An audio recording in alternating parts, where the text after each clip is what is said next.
これは昨日メキシコシティで行われたマーク・カーニー首相の発言です。カナダとメキシコが貿易関係を進化させる合意を発表した多忙な36時間を終え、カーニー首相は今すでに帰国の身を和らげ、カナダの産業界、企業、労働者との協議プロセスに注力していると述べています。カナダはカナダ米国メキシコ協定の今後の見直しに関するパブリックコメントの募集を開始しました。連邦政府はトランプ大統領による関税による痛みを和らげ In late 2025, a single remark from Canada's ambassador to Mexico cut through the noise of tariff threats and political posturing. Cameron McKay said that Canada and Mexico would need each other more than ever. It was not framed as optimism or reassurance. It sounded like preparation.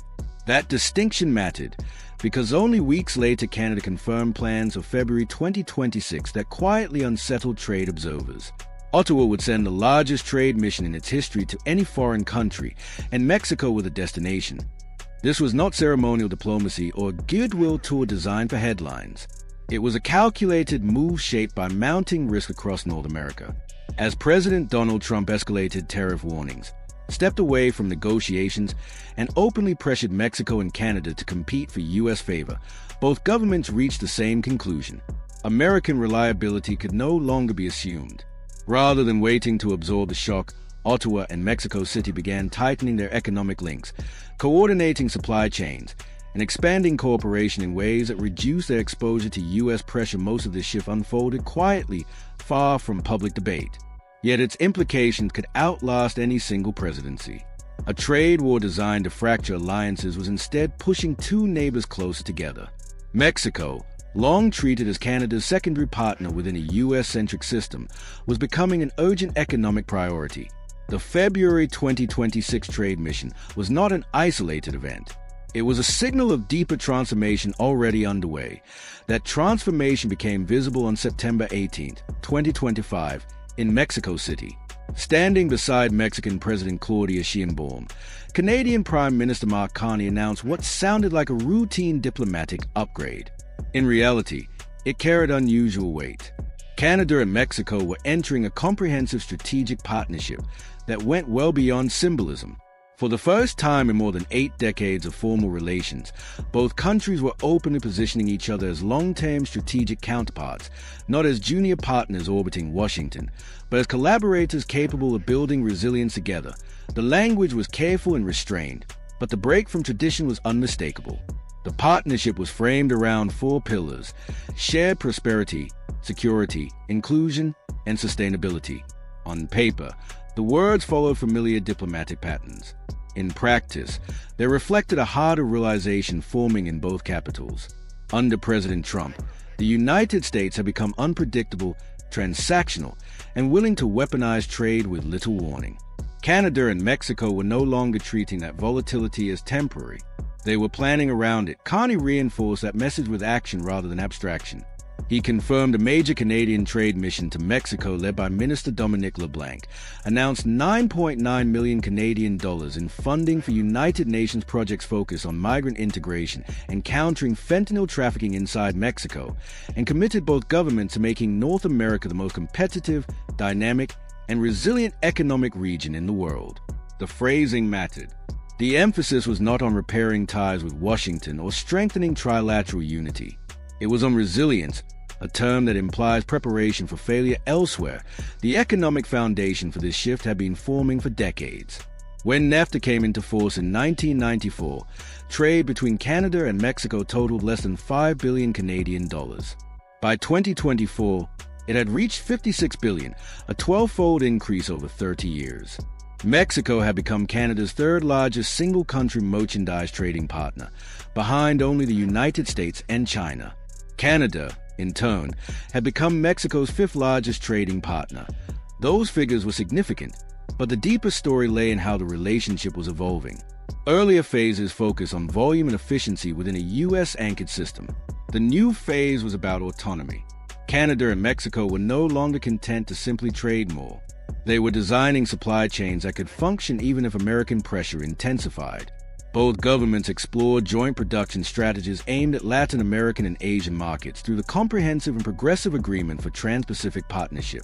Discussions expanded around giving Mexican exporters direct access to Canadian ports, allowing goods to reach Asia through Canada's Pacific infrastructure without crossing U.S. territory. This was not diversification as a hedge. It was an attempt to remove leverage altogether. That strategy took concrete form in the February 2026 plans. According to Ambassador McKay, Canada is preparing what could become the largest trade mission it has ever sent to Mexico. Interest from Canadian firms has surged to the point where organizers worry about capacity. Hundreds of companies have already applied, driven by rising uncertainty at home and a growing need for stable, predictable markets. The mission is structured around 6 priority sectors: advanced manufacturing, clean technologies and clean energy, information and communications technology, agriculture and processed foods, agricultural technology, and creative industries. Delegations will begin in Mexico City before splitting to Monterrey or Guadalajara, depending on sector focus. The timing is deliberate. The mandatory review of the Canada-United States-Mexico Agreement begins in July 2026. By February, Ottawa and Mexico City want deeper ties already in motion, supply chains already aligned, and alternatives already tested. The message is subtle but clear.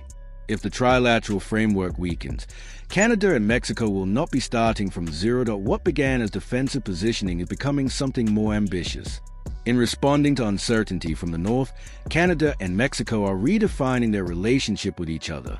The result may be a quieter, more durable shift in North American trade, one built less on dependence and more on mutual resilience. By launching the mission months ahead of any formal renegotiation, Canada is ensuring that hundreds of new commercial relationships with Mexican partners are already active before talks even begin.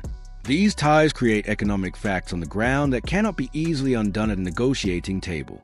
They strengthen Canada's leverage by reducing exposure to American pressure in advance.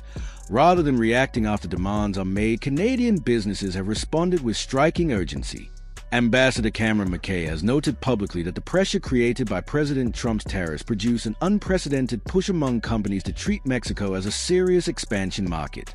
Instead of pulling investment back toward the United States, firms are actively searching for alternatives. Mexico stands out because it combines deep manufacturing capacity, competitive labor costs, a wide network of trade agreements, and a fast-growing consumer base.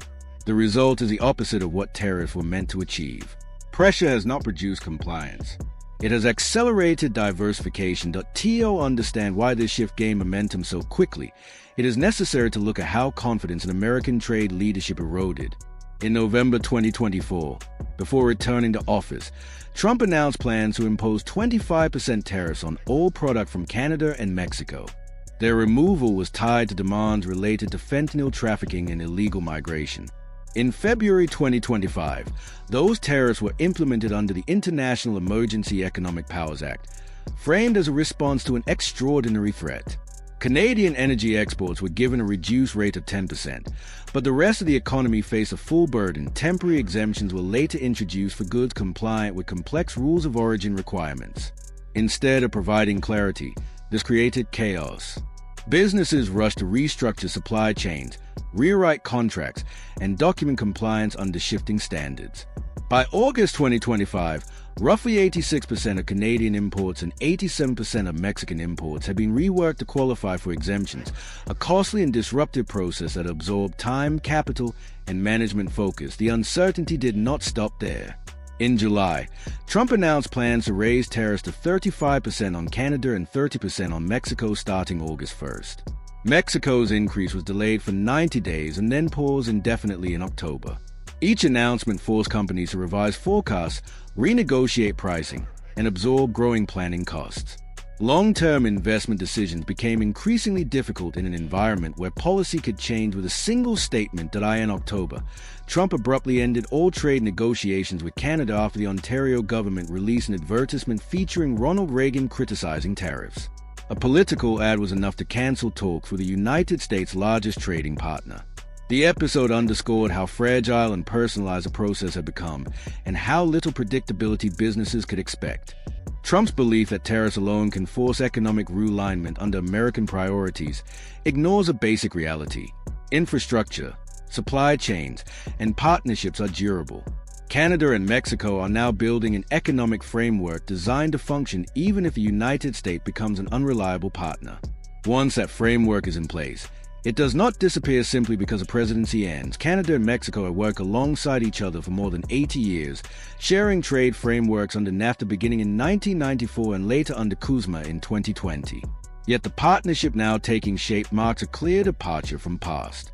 Previously, cooperation flowed through Washington, with the United States acting as a central hub that set terms and held leverage over both economies. Canada and Mexico traded with each other, but that relationship remained secondary to their individual dependence on the American market. The comprehensive strategic partnership now emerging changes its structure. It places direct bilateral cooperation at the center, without requiring approval, participation, or mediation from the United States. At the heart of this shift is intent. Canada and Mexico are no longer treating their relationship as an extension of a trilateral system. They are building independent mechanisms that allow trade, investment, and supply chain integration to continue even if American reliability falters. This alignment alters the balance at any negotiating table. A divide-and-conquer strategy loses power when the intended targets coordinate their positions and can credibly pursue alternatives. Investment patterns already reflect this reality. Canadian firms no longer see Mexico only as a low-cost manufacturing site. It is becoming a strategic gateway to broader markets. Mexican businesses that once focused almost exclusively on exporting north are diversifying through Canadian partnerships and infrastructure. These changes are not abstract forecasts. They are being constructed now through the February trade mission, through coordinated policy planning, and through infrastructure decisions that prioritize resilience over dependence. What is emerging is not a temporary workaround, but a durable shift in how North American trade functions when trust breaks down.